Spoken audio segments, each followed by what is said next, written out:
5 instrument.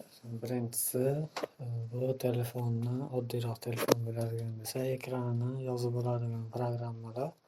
Bular yordamida telefonlaringizni ekranini yozib olib, ma'lum bir programmadan dars o'tishlaringiz yoki o'rgatishlaringiz mumkin. Ikkinchisi, rasm tahrirlovchi programmalar. Bular piksellar bo'lishi mumkin yoki kompyuterda Photoshop bo'lishi mumkin va shunga o'xshash narsalar.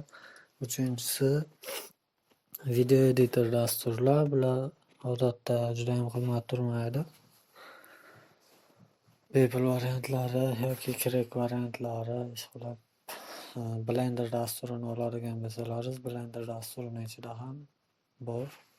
Bundan tashqari, agarda sizlar tekst copywriting yo'nalishida ishlaydigan bo'lsalaringiz, telefonni bufer xotirasi ham bitta o'sha yozib olish uchun joy hisoblanadi.